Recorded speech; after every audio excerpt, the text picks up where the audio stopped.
I mentioned in my video earlier this week that overall there have just been a ton in the way of recent mod releases for Fallout 4, such that I've actually had an overflow and had to break up some of the recent releases into two separate videos. So if you missed the first entry, I highly recommend checking out that one first, but otherwise in this one we got a broad spectrum. We're looking at some mods that will overhaul certain factions, actually transform the Commonwealth in various ways, and this is pretty impactful, so it's definitely pretty interesting. But also some new updates and additions in the way of scary mods, or ways to make your Fallout 4 just a little bit more horrifying. And in that regard, there are also quite a few interesting things to look at in this video, so we're really covering a lot. This is actually my first pre-recorded video, as I am right now at PAX East, so hi. Tomorrow I should have some pretty major updates around Wastelanders, so you can get subscribed if you want to see that. But otherwise first, let's look at some various ways you could actually transform or overhaul your Fallout 4. Starting off with something that either you'll love or you'll hate, that being the Brotherhood of Steel armor overhaul. This, at its core, is actually a relatively simple mod. What it's going to do is actually add in a ton of new armor options for the Brotherhood of Steel,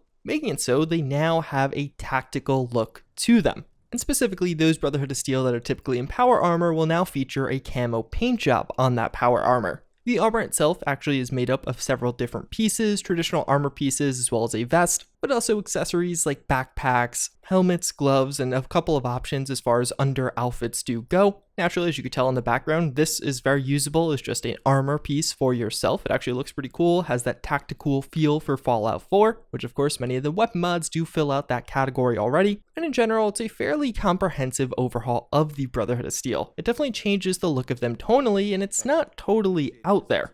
That's why I mentioned for some of you, I'm sure you'll really love this. You might be already using mods that give the Brotherhood of Steel some modern firearms. But for some of you, you probably like the laser or futuristic tech version of them that we have right now, so this might not be for you. Although if nothing else, it actually does provide itself as a pretty cool new armor set for you to use on your own character. But in a very similar vein to this, we also do have the Tactical Courser. What this will be is a new armor for the Institute Coursers as well as Gen 2 synths that appear in Fallout 4. The Courser armor is the real premier aspect of this, being a full-fledged armor set for that enemy, and it'll pretty much spawn on every single Courser in game, while the Gen 2 synths from time to time will just have a vest on, making them look a little bit more like they actually are in the military.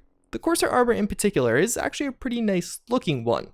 I could see Bethesda going for a look like this if Fallout 4 had a very different tone or theme, or just the Institute did. It's another one of those mods that's going to be pretty polarizing. If you're going for that modern firearm feel and look all throughout Fallout 4, this will fit in great. Although, something that may not be quite as polarizing and changes the Commonwealth in a bit of a different way, we also do have VELDT. What this will be is a grass or foliage overhaul for Fallout 4, and really described as a grass retexture mod. So, shocker, this will change the way grass looks in the game. But the thing that makes this actually interesting in Fallout 4 is it varies heavily by region. So in the Glowing Sea, you're going to see a drastically different type of grass compared to what you'll see in just the typical Commonwealth right around Red Rocket. You won't confuse the two. And this type of sequence is found all throughout the game as you go from one area to a separate one. Overall with this mod, I personally like the way the grass textures look, but what I like a lot more is the variation. How you now actually can visibly see substantial differences when you walk across the Commonwealth, or specifically in the Glowing Sea. I really like this grass texture there as it hinders visibility, but not totally. It's just tall enough that it makes it sometimes hard to see enemies within it. Although one mod that I think will just act as a straight improvement and won't be nearly as polarizing as those past three is the Fallout 4 Ultimate Window Overhaul. So this mod will do a few things. One, it'll make it so windows look different and better. Although, unlike some past mods, this does it in more interesting ways. As not only do the textures get an overhaul with this, but also the shading, lighting, as well as reflections on these windows.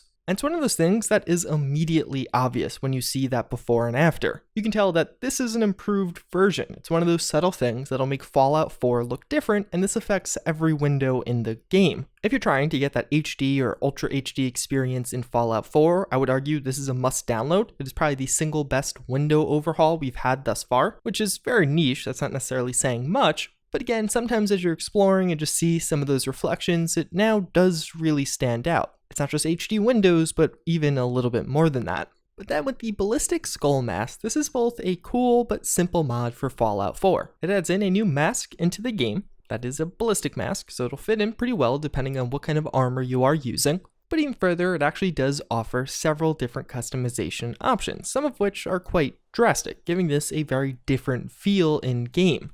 It's really simple. That's the entirety of this mod. You just quickly craft this at a chemistry station. But I like this because, of course, masks are one of the most prolific and prominent aspects of a character that you'll see just through normal play, especially if you only play in first person. So this mod, even though very small and simple, can end up having a massive impact across a playthrough, especially if you really care about what your character looks like. And it naturally fits in pretty well with the theme we see with Fallout 4 mods overall, that tactical experience. Speaking of which, next up we do have the Spaz 12. This being the iconic weapon that I feel like most of us probably know from Jurassic Park, or at least that's where I was introduced to this, and for one reason or another has been one of the most sought after kind of white whale weapons in Fallout 4 modding. So now we do have this option, which actually comes with some custom features. It does all the typical things a Spaz 12 mod would do, but also it does have built-in support for the bullet counted reload mod. So if you fire once or if you fire twice, you'll only reload 1 bullet or 2 bullets, not go through the entire animation, which is really nice. Although with this one, there definitely could be some texture or model improvements. It's not necessarily the top tier of weapon mods, but if you wanted a Spaz 12 in game, this is probably your best option right now. Although with that, you probably want something to use the Spaz 12 on. So after that, we also do have something very interesting,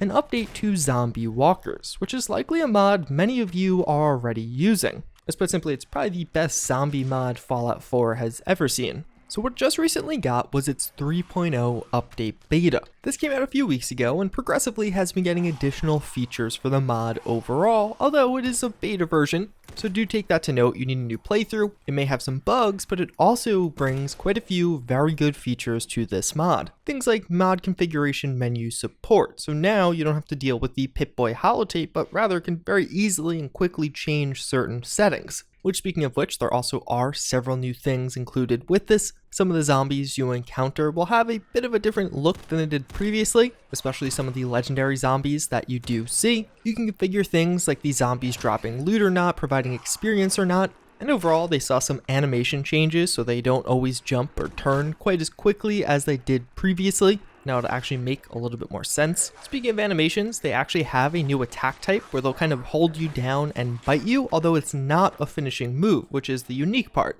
And this isn't just visual, as it'll actually lead to a bleed effect, as well as actually give you an infection, which will give you periodic rads, it'll increase your immunodeficiency, and all around is just a debuff to your character, but a curable one. Even further, there's actually going to be additional ways for zombies to spawn, so now you can have it so they'll spawn on previous skeletons or just miscellaneous dead creatures like Brahmin. The zombies now will actually level with you, so they'll get increasingly tougher as you go through the game. And that's just a look at some of the new features coming with this, but it seems like overall this 3.0 update is really bringing a lot to this mod, and even 4 years now after release, which is crazy. This is just the beginning of some of the stuff that is to come, but hopefully we'll see a lot more with this, and it's just awesome to see this mod continuously getting support. But then another one that's actually been getting quite a bit of attention as of late, although a newer mod in general, we also have a new update for Whispering Hills. This of course being that other horror mod out there, bring many of the mechanics from the Silent Hill series of games into Fallout. With this most recent update, we get a few things.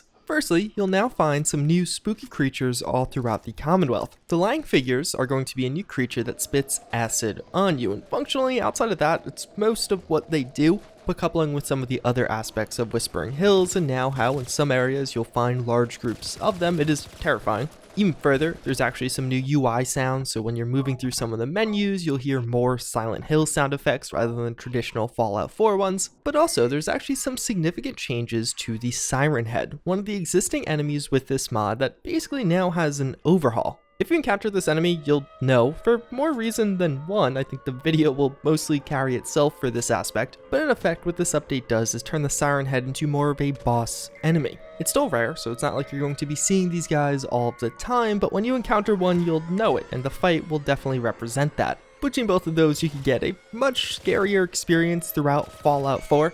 But otherwise, that's pretty much going to wrap it up for this one. As you're watching this, it's actually a pre-recorded video. I'm attending PAX East right now, so tomorrow, or at least tomorrow when this was originally uploaded, I will have some pretty cool coverage from PAX East, specifically around Fallout 76.